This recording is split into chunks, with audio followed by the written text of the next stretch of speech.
안녕하세요. 여러분은 일부 다처제에 대해서 어떻게 생각을 하시나요? 실제로 일부 다처제가 가능한 나라도 있기도 하죠. 그게 근데 저희 나라에서는 불가하잖아요. 저는 그 말 같지도 않은 상황을 꼼짝없이 겪어야만 한 피해자입니다. 대체 왜 어쩌다가 저런 상황에 놓였는지 제 사연 한번 들어봐 주지 않으실래요? 지금 저는 40대이고 아이는 없습니다. 저 어렸을 때 부유한 집안도 있었지만 사는 게 다 비슷비슷했잖아요. 저희 집 역시 별반 다를 것이 없었습니다. 어려운 형편의 머리수만 많은 식구들이 옹기종기 모여서 어떻게든 먹고 살았죠. 남한 선호 사상이 있던 시절이라 여자아이의 장녀도 막내도 아닌 저는 늘 찬밥 신세였습니다. 오남매 중에 셋째라서 참 어중간했어요. 저희 때만 해도 사자가 들어가는 직업까지면 대성했다고도 했기에 저는 그 중에 하나인 의사가 되는 게 꿈이었습니다. 그러나 환경이 따라줘야 의사를 하죠. 공부를 하겠다고 해도 좋은 성적을 받아와도 네가 왜 공부를 하냐며 그런 거 하지 말라던 부모님 때문에 참 서러웠습니다. 저랑 꿈이 같았던 첫째 오빠의 책을 훔쳐보면서 공부했어요. 거기에 조금이라도 낙서를 하면 혼났고 저는 제대로 된 공책 하나 없어서 달력을 찢어서 공부를 했지만 그래도 어떻게든 공부를 했습니다. 그러다 결정적으로 첫째 오빠가 일찍 사고를 쳐버려서 결혼을 해버리며 부모님의 꿈은 한순간에 무너져 버렸죠. 그 다음인 둘째이자 장녀였던 언니는 아예 공부에 뜻이 없었고 셋째였던 제게 희망을 걸어볼까 하셨으나 여자이니까 패스였습니다. 그래서 제 밑에 넷째 남동생에게 모든 걸 거셨으나 얘도 뭐 공부에 뜻이 없어서 또 패스였죠. 그 다음은 막내 여동생인데 부모님 입장에서 막내 여동생을 가르칠 바에는 제게 기회를 주게 되었고 저는 부모님의 지원 아래 공부란 걸 하게 되었습니다. 형제들에게 어찌나 고마웠는지 모릅니다. 그렇게 저는 의사가 되었어요. 5남매 중 유일하게 성공한 자식이 되었죠. 찬밥만 그렇게 먹었던 자식인데 말이에요. 제가 막상 의사가 되고 나니까 가족들이 절 대하는 태도부터가 달라지더라고요. 그런데 서러운 것들 뭐 다 있고 어쨌든 부모님이 지원을 해주셨으니 제가 공부를 할 수 있었다고 생각하고 그냥 아무렇지 않게 지냈습니다. 부모 형제들 힘들 때 도와줬고 제가 힘들게 번 돈이지만 혼자 쓰려고는 하지는 않았죠. 제가 이렇게 잘하니까 부모 형제들도 제게 고마움을 느꼈고 사이는 좋았답니다. 서로가 해줄 수 있는 것, 가장 잘해주는 걸 해주며 서로를 돕고 살았어요. 사남매 모두 결혼했는데 유일하게 저만 미혼인 상태라서 최대의 관심사가 늘 제 혼인이었습니다. 저는 제 개인 병원을 개원하고 싶어서 앞만 보면 참 열심히 살았거든요. 그러니 뭐 연애할 시간이 있긴 하겠어요. 거기다 돈 좀 모일만 하면 죽는 소리 하는 부모 형제들 덕분에 돈이 줄줄 새어나갔죠. 그러다 30대 중반에 소개로 지금의 남편을 만났고 느낌이 확 와서 연애 1년 하고 바로 결혼했습니다. 노처녀로 살 줄 알았는데 이게 또 어떻게 짝이 있더라고요. 나이가 꽤 있는 상태로 결혼을 하다 보니까 아무래도 이세 얘기가 끝없이 나왔습니다. 저도 잘 알고 있는데 꼭 집어서 자꾸만 말을 해주시니 몸둘 바를 모르겠더군요. 시모가 성격이 보통이 아니었는데 제가 의사가 아니었다면 아마 시집살이가 보통이 아니었을 듯해요. 저를 대할 때 한 3박자 정도 참고 쉬면서 말하는 게 보였거든요. 왔니? 그래 일하느라 참 고생이 많다. 내가 너 며느리로 오고 나서 병원 갈 때마다 너 생각이 나서는 의사들한테 얼마나 친절하게 해주는지 몰라. 우리 며느리도 이렇게 고생하겠다 싶어가지고. 네, 잘해주세요. 의사들 겉만 번지를 하지 밥 먹을 시간도 없이 고생하는 사람들 참 많아요. 그러니까 너도 가만 보면 몸매 관리하는 줄 알았는데 못 먹어서 그렇게 살이 없는 것 같아. 가만히 있어봐. 이럴 게 아니라 이참에 내가 보약 지어줄 테니까 그것 좀 먹을래? 그래야 아이도 빨리 들어서고 뭐 그렇지. 아니에요 어머니. 저 체질상 보약 안 맞아요. 제가 해드릴 테니까 드세요. 어머머 의사 며느리라 그런가 아주 클래스가 달라요. 우리 며느리가 최고지. 세상에 이러다가는 집도 사주겠어 아주. 엄마 너무 가셨어 그만해. 아유 농담이지. 그런데 그 아기는 생각이 있기는 한 거지. 아니 부담 주는 건 절대 아니고 아무래도 우리가 늦었으니까 생각이 있는 거면 병원 도움을 받아야 하는 거 아닌가 했어. 맞는 말씀이신데 저 개원할 거라서 그거 준비하고 그러면 정신이 없을 것 같아요. 그것만 해결하고 준비할게요. 아, 그래, 그래. 의사인데 자기 병원에서 일을 해야지. 아주 좋은 생각이야. 그래, 뭐, 당장 일을 나와서 뭐 할 거야. 그치, 그래. 항상 이런 느낌으로 대화를 주고받았습니다. 그런데 표정이 가관이었죠. 억지 웃음과 눈과 입이 아주 파르르 떨리는데 뭘 저렇게까지 연기를 하나 싶었어요. 오히려 그 표정을 보고 있으면 제가 더 불안하더라고요. 저는 성형외과 의사라서 야간 진료도 많았고 체력적으로 많이 피곤하고 지치는 시간들이 많았습니다. 특히 개원 준비를 앞두고서는 정말 매일이 너무 바빠서 남편과 한 집에 살면서도 서로 제대로 보지도 못했죠. 나름 신혼인데 얼굴도 못 보는 게 너무 속상해서 가끔 여유가 있는 점심에 제가 서프라이즈로 남편 회사에 찾아가곤 했습니다.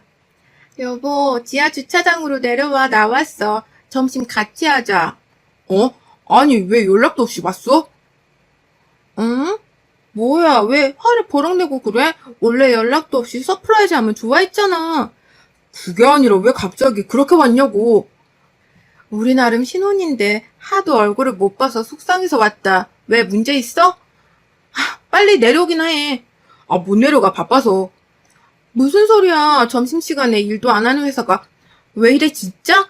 근데 당신 차가 왜 없냐? 나 밖이야. 밖이라니? 왜 밖이야, 사무직이? 아, 뭐 볼일 있어서 잠깐. 근데 왜 못 내려간다고 거짓말을 해? 나 이런 거 진짜 싫어하는 거 알지? 열받게 하지 말고 딱 말해. 장난치는 거 아니고. 뭐 하는 거야? 지금 똑바로 말해. 말장난 치지 말고. 아니, 너무 놀래서 그런 거고 볼일 있어서 나온 거 맞아. 그래? 그럼 내가 올라가서 오늘 출근했는지 물어봐도 괜찮지? 끊어. 제가 늘 지인들이 돗자리표라고 할 만큼 속이 아주 좋은 편이에요.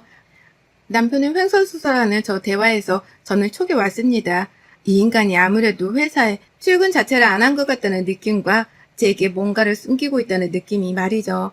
저는 아주 자연스럽게 남편 회사로 올라갔어요. 이전에는 자주 얼굴들을 봐서 나름 친한 사이들이었죠.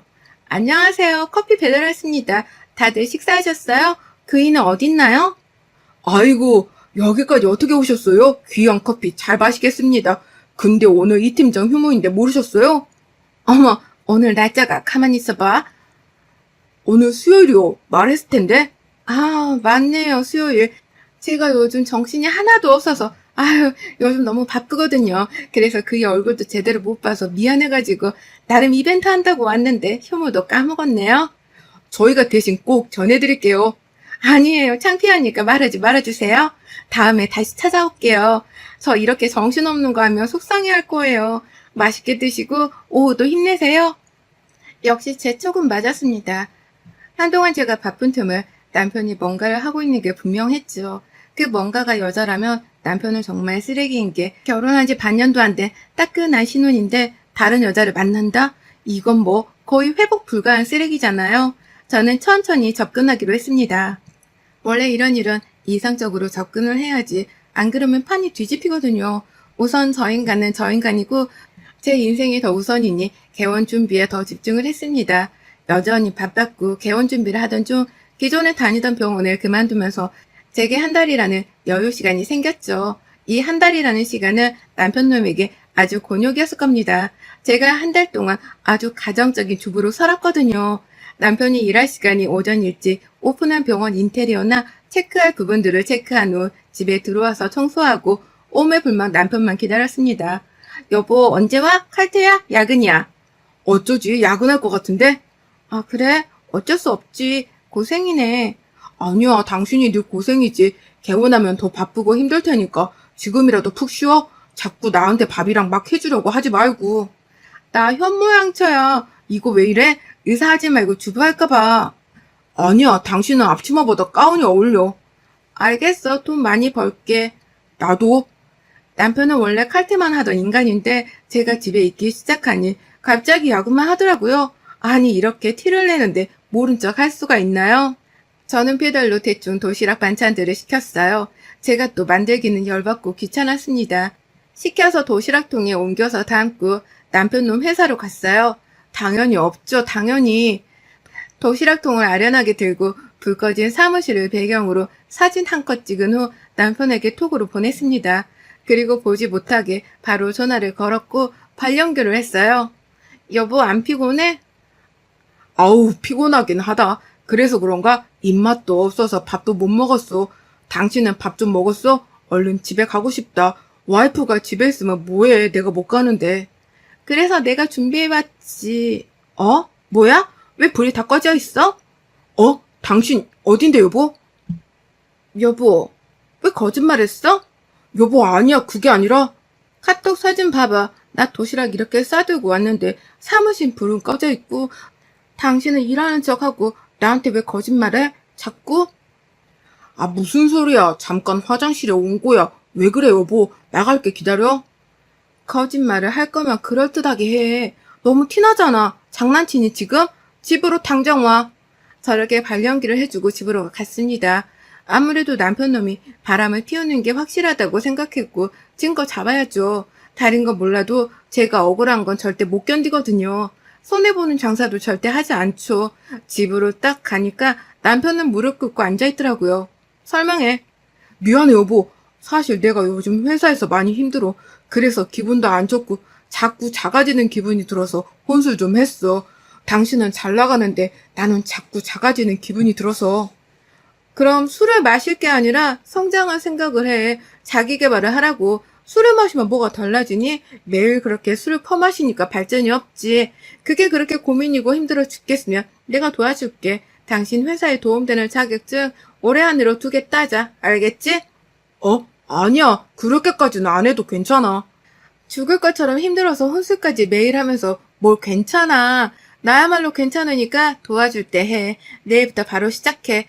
내가 강의 링크랑 다 알아봐서 보낼게.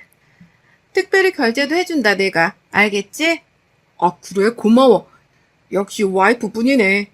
뭘, 집 서재에서 공부해. 알겠지? 남편이 저를 손바닥 위에 올려두려 하기에 제가 남편 머리 꼭대기로 올라갔습니다. 저희 집 서재, 제 컴퓨터에는 병원 관련 정보들이 있어서 혹시 몰라 홈 카메라가 곳곳에 있어요. 모든 각도에 말이죠. 애초에 남편은 제 컴퓨터 비밀번호를 몰라서 사용도 못하지만 거기에 남편이 들어오면 확인이 가능하니 머리를 나름 굴려봤습니다. 그렇게 꼼짝없이 퇴근 후 공부를 하게 된 남편은 너무 힘겨워했고 저는 중간에 간식을 주며 화이팅을 외쳐줬죠. 그 사이에 남편 차에 블랙박스와 내비게이션을 털었습니다. 이 사람 참 멍청한 건지 순진한 건지 모든 흔적을 남겨놨더라고요. 덕분에 증거는 쉽게 하나 발견했죠. 그렇게 남편은 모르는 저만의 싸움을 하며 한 달이라는 시간을 너무 빨리 지났고 저는 개원을 했습니다. 개원 후 고객들이 와야 하니 한참 예민한 시기였어요. 또 소문에도 민감했고 모든 신경이 날카로웠죠. 제 모든 신경은 병원에만 있었고 솔직한 심정으로는 남편이 바람을 피든가 말든가 내 병원부터 성공시키자는 마인드였습니다. 그렇게 3개월쯤이 흘러서 자리를 어느 정도 잡았고 이제야 숨통이 트이기 시작했죠. 그래도 성형외과인 만큼 소문에 아주 민감하기에 신경이 많이 쓰였어요. 한참 바빠 죽겠는데 하루는 시모가 퇴근하고 무조건 시댁으로 오라는 겁니다. 하필 야간 진료에 수술도 많아서 피곤해 죽겠는데 말이죠. 무조건 오라는 말에 어쩔 수 없이 갔는데 거기에는 남편과 시모 그리고 배부른 산모 하나가 있더라고요. 딱 보자마자 오호라 내가 찾던 게 바로 쟤구나 싶었습니다. 앉아라 할 말이 있어서 부른 거니까. 상간일 거고 임신했니? 뭐 이혼해줘? 배 보니까 7개월 8개월? 헐 대박 뭐야? 아니 남편이랑 바람 펴서 애를 가졌는데 열받지 않아요? 열받는데 너를 팰 수는 없잖아. 아가는 소중하니까 한 4개월 뒤에는 팰 수도 있어. 조심해. 얘, 너 뭐하니 지금?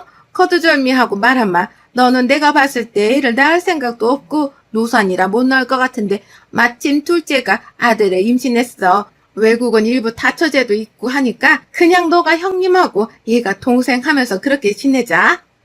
둘째? 누가 보면 자매인 줄 알겠네. 어머님, 겨우 이딴 얘기하려고 저를 부르신 거예요? 지금? 아씨, 피곤해 죽겠는데 진짜로 그냥 전화로 하시지 그러셨어요? 아니, 당신 왜 안 놀라? 그러게 말이다. 너는 왜 놀라지도 않니? 아이고, 깜짝아. 내 남편이 바람을 폈잖아? 거기다 상간녀는 임신을 했잖아. 뭐 이런 반응 원하세요? 아이고, 쌍으로 지랄을 하소서. 일부 다처제고 나발이고 피곤해 죽겠으니까 나 건들지 마. 아무도 경고했다. 저는 그렇게 말하고 그냥 나왔습니다. 화도 안 나고 진짜 웃겼어요. 저는 형님이고 상간녀는 둘째라는 시모의 말은 머리털 나고 들은 말 중 베스트였죠. 건들지 말라고 경고를 했는데 시모는 바로 다음날 병원까지 찾아와서 말했습니다. 너 네가 의사면 다냐? 이쁘다 이쁘다 해주니까 시애미가 만만해? 네, 만만하긴 해요. 이쁘다 이쁘다 해주셔서 만만한 건 아니고 뭐랄까 무식한 게 보여서 만만하다고 해야 할까? 뭐 그런 느낌? 야, 너 뭐라고 했어? 말 다 했어? 이봐, 이봐. 원래 무식한 사람들 특징이 목소리 크면 이기는 줄 알잖아요. 딱, 어머님, 그쵸? 제가 어제 분명 건들지 말라고 경고했는데 무시했네요. 원래 제 경고 무시하면 큰 코 다치는데 이를 어쩐담? 다치시겠네요? 시끄럽고 너희 집 작은 방에 둘째 들어가서 살기로 했으니까 그렇게 알아라. 걔 저희 집에 들어오는 순간 저한테 죽어요, 어머님. 그 4개월 뒤에 팰 수도 있다고 한 말 있죠? 그거 앞당겨서 집에 들어오는 순간 팰 거예요, 진짜로. 야, 그럼 애기 아빠랑 따로 사냐? 그건 너무하지. 아기한테 아니나. 웃긴 게 보통 이러면 본처의 나를 내치지 않나? 근데 왜 이혼은 얘기도 안 꺼내지? 이혼은 우리 집안에 절대 안 돼. 솔직해져봐요. 내가 의사니까 아니고, 어휴, 저 시커먼 속에 아주 그냥 다 보이네, 다 보여. 너 둘째 안 받아주면 병원 게시판이고 뭐고 인터넷이고 뭐고 알바 써서 댓글 도배할 거야. 요즘은 그렇게 해서 망하는 병원 많다며. 너희 병원 악플부터 사생활 논란까지 다 퍼뜨릴 거야. 오, 이제야 좀 상대할 맛이 나네요. 오케이. 가세요. 우선 진료해야 하니까. 시모는 개원한 제 병원에 걸고 협박했어요. 실제로 그 타격이 어마무시한 걸 알기에 저는 우선 수긍할 수밖에 없었죠. 대신 한 집에 사는 건 절대 싫다고 말했으나 계속 협박을 하며 들이밀고 집에 쳐들어왔습니다. 정말로 한 집에 남편 하나에 부인 둘이 사는 꼴이 되었고 저는 더 미룰 수가 없어서 진료 스케줄을 조금 빼고 대형 로펌에 일을 맡겼어요. 당장 저것들을 얼른 처리해야겠더라고요. 그간 녹취해두고 촬영해둔 것들을 넘겨줬고 한 집에 사니까 매일같이 또 증거들이 생겨서 좋긴 했습니다. 이런 말 같지도 않은 상황을 실시간으로 로펌에 넘겨줬어요. 그 과정에서 애는 태어났고 드디어 싸울 준비를 다 마친 후 딱 하나가 남았죠. 아이 유전자 검사지였습니다. 저 아이가 남편 아이라는 증거 말이죠. 한 집에 사니까 뭐 검사에 필요한 걸 채취하는 건 식은 죽 먹기였습니다. 그렇게 검사를 의뢰했는데 세상에 무슨 일이죠? 친자 관계가 불일치인 겁니다. 이게 믿기지가 않아서 다시 재금 요청을 했고 또 불일치였죠. 세상에나 풍비박산 날 일이 생겼다는 거에 저는 너무 흥미로웠습니다. 저는 주말에 모두 모여있는 거실에 나가서 유전자 검사지를 던져줬어요. 그리고 상간녀에게 아이를 방 안에 두고 올 것을 요구했죠. 분위기가 좋지 않음을 짐작한 상간녀는 아이를 재우고 나왔고 나온 상간녀 뺨을 한 10대 정도 때린 것 같습니다. 너 아주 더러운 년이더라? 저 애는 누구 애니? 세상에 다른 남자애를 품고 이 덜 떨어진 놈 애인 척 한 가정을 박살내고 들어와 산다? 너 대단하다? 여보, 어머님 아니에요. 이 여자 조작한 거예요. 그니까 나도 진짜 있잖아. 안 믿겨서 2번 했다니까. 저는 볼을 딱 붙여주고 뒤로 빠졌어요. 시모가 그 여자를 반죽이더라고요. 머리는 거의 다 뜯기고 그냥 아유 레슬링 하는 줄 알았습니다. 한쪽에서 보고 있다가 문득 저것들을 약 올려주고 싶더라고요. 언젠가 한가로운 날에 영화 보며 먹으려고 사돈 아껴둔 팝콘을 쩝쩝 크게 소리내며 먹었습니다. 그러자 저것들이 어리둥절하며 저를 쳐다봤죠. 얘, 너 뭐하니 진짜 지금? 왜요? 아니 원래 세상에서 제일 재밌는 게 싸움 구경이잖아요. 그리고 이런 거 팝콘 각이라고 하거든요. 야, 덜 떨어진 놈, 콜라 없냐? 저는 딱 그렇게 한 후 일어서서 팝콘을 남편과 시모에게 부어버리고 남편놈 정강이를 발로 때려서 무릎 꿇게 했습니다. 이어 상간녀도 똑같이 해줬죠. 그러자 시모는 눈치를 보며 알아서 꿇더군요. 미친 것들, 남의 집에서 아주 난리를 치고 있네. 이제부터는 내 순서야, 이것들아. 그렇게 추잡하게 싸울 게 아니라고. 아유, 수준 떨어져. 저는 태형 로펌을 끼고 싸웠기에 일사천리로 척척 진행했고 저것들에게 위자료를 많이 뜯었어요. 중간에 알게 된 아주 궁금했던 사실.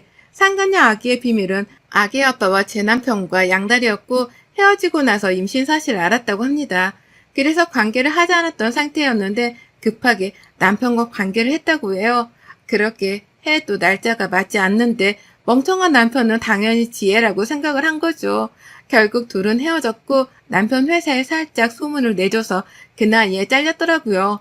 오갈 곳이 없는지 고깃집에서 서빙을 하던데 영원히 그렇게 살기를 바랍니다. 물론 저는 잘 살고 있어요.